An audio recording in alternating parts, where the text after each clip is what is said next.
Hello right bags, it's Jade. Welcome to a news video today about New World and some of the issues as well as successes the game has had since it launched its beta yesterday. Now it's still early days, the game's not actually out until the 31st of August, but the beta is underway until something like the 2nd of August now for people that pre-ordered or signed up to the beta. But there have been some issues, there have also been some successes with the game launch already. So we're going to go through some of that stuff today. The big one though, concerning for some people, is that the game is currently fraying certain graphics cards, and this is a big issue. So if you are having problems and you have a 390 graphics card, you may want to assure you maybe check out some of the articles going around or this video before you maybe load up New World for the first time. As well as that, we're going to talk about, like I said, the successes. It's hit a huge amount of players in that beta. Obviously, the beta keys were given out for free, but as well as the pre-orders, doing big numbers on Twitch as well. So we're going to cover it, and I'll give you a first few little thinking points for you to digest about what I like about New World so far, and what I think probably could do a bit of work. So if you do find the video useful and you want to see more guides, content about New World, let me know, and let's crack on. So what's going on with these graphics cards? Well, it relates particularly to the GeForce RTX 390 graphics cards. And it's pretty hard to get hold of these. Obviously, they're incredibly expensive. It cost me an arm and a leg to get mine. And so you'd be pretty pissed if you find out your graphics card gets busted because of an issue with a game. Now, there's been a bit of back and forth about exactly what is causing it. And it boils down, I think a lot of people were suggesting, is to the amount of voltage that the 390 can pretty much take or utilises when it's running things at max. My good buddy Tedsworth, who's been a rat bag for 5 years, gave me the lowdown, as he's definitely more technological minded. I'll bet he doesn't know for sure, but this was his thoughts on it. Something to do with the 3000 handle power. While 380s and 390s sit around 370 to 400 watts, some can spike ridiculously. When they spike badly, it can kill chips. From what I figured out, it's the main menu of the game doing most of the damage. In game it's fine. Supposedly one way to fix this issue is to cap the FPS through EVGA Experience and other programs. So if you don't want to even risk loading the game up first, then maybe you'll be able to do it with the GeForce Experience or through your NVIDIA settings. Now, the New World subreddit, it is pretty much one of the most upvoted votes on Reddit. Obviously, the posts regarding this are doing the rounds on Reddit as well. There's some conjecture about it not being New World explicitly, but New World's trying to take advantage of stuff and use some processing power. That it could be just the game card issue itself, and that so far no other games have kind of triggered it. I find that hard to believe. New World isn't exactly that amazing looking. Even at max settings, I wouldn't say it's going to win any prizes for the most beautiful, amazing looking game. In terms of what it can do and support in a huge world with thousands of players, then maybe that comes into it. But certainly in terms of rendering and what you've got on the screen, I don't really see it as being something as big as some of the really intensive ones we've seen in the past. But yeah, 651 upvotes. It's currently number 3 on the actual list on Reddit, so not looking good. Pretty much every outlet under the sun is now reporting this problem as well, and we have had an actual comment from the EVGA representative to Windows Central. At the moment we are dealing with specific problems. If it is a problem really confirmed, we will inform you in our EVGA forums on the website. I don't know why I said it like that. The linked forums contain instances of users discussing New World EVGA RTX 390 issues. Now, I actually come across this from this morning because Glad actually had a problem with it and it completely bricked up his actual graphics card. So he's a pretty big streamer on Twitch. And so yeah, there definitely seems to be some sort of issue. I don't think necessarily it is New World's problem or fault, but it does look like there's some sort of disparity going on, whether or not it's loading profiles for games or graphics cards. And it is just a bit unusual that it's only really mostly affecting one particular brand. Amazon Central pretty much says avoid playing the game until you see a fix for it or a proper statement on the issue. So yeah, be warned, you might not want to risk it. Even if you are guaranteed to get a refund or a replacement, the time it could take to potentially get that with the shortage in these cards at the moment could be months and months. So what you can do obviously is go into your visuals and make sure that you've locked off your actual frame rate. You can see mine's uncapped at the moment. I've not had too many issues. Obviously, like I said, I've got a different 390 from the one that's been reporting the problems.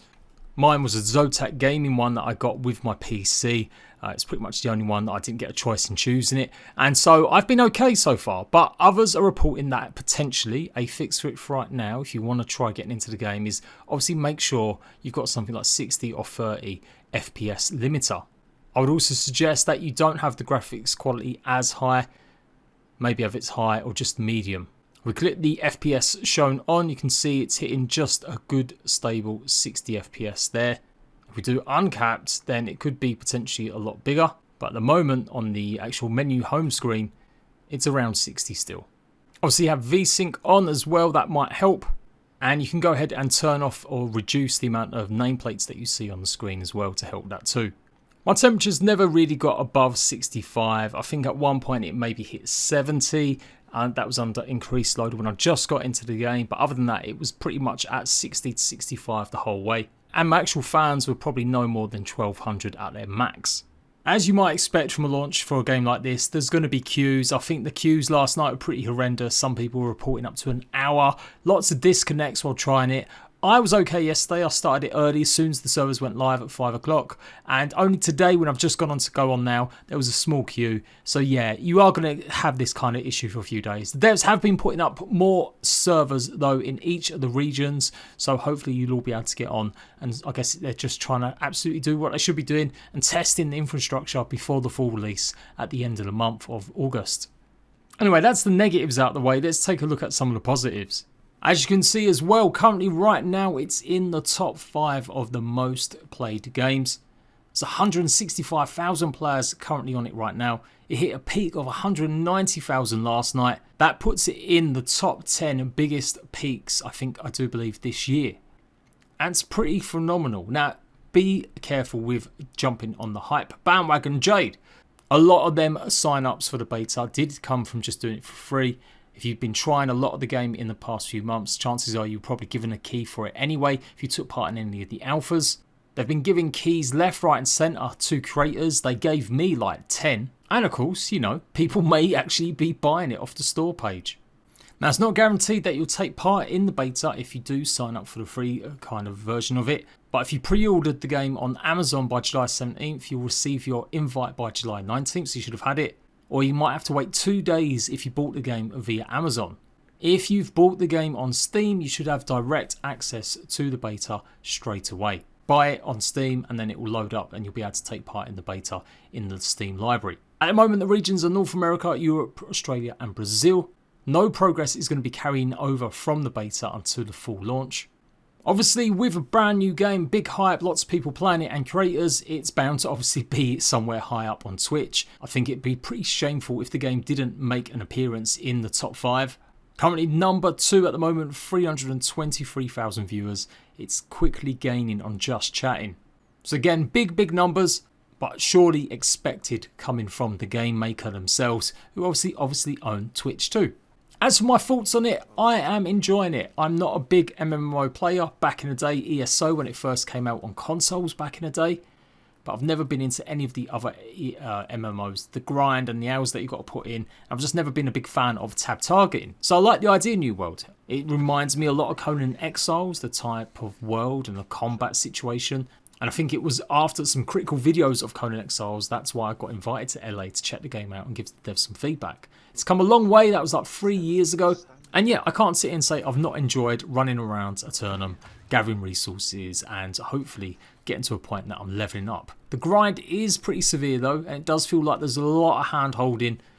But not just hand holding, but gating off in the early stages. You've got to be something ridiculous level before you can start getting into some of the more higher mid-tier stuff. And PvP as well is a little bit hit and miss at the moment. Obviously you can turn it on and off, but there are some issues with trying to join your friends and syncing up some of the quests together.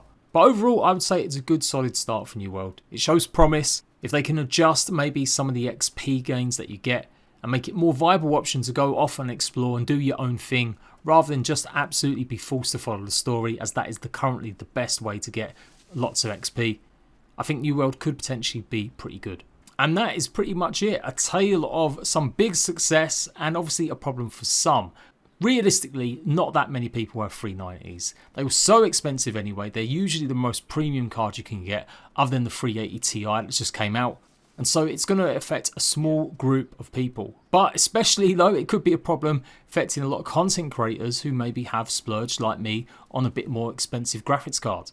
Whether or not it's EVGA's problem or whether or not it's something that New World have done, no one really knows for sure. But as soon as I get any more details, I'll let you guys know. So there we go, guys. It might even be worth making sure that you're taking some of these steps if you've got any kind of 3000 series graphics cards to go ahead and reduce the actual vertical limit. Make sure you're not running it on full max settings, and absolutely keep an eye on any of your software that is actually showing how your graphics card is performing. Check out my live streams for more. I'll be back every day this week, probably giving it a shot. And usually for the best in other game genres like survival, indie, RPG as well. Make sure you subscribe to my channel. Until next time, rat bags, laters.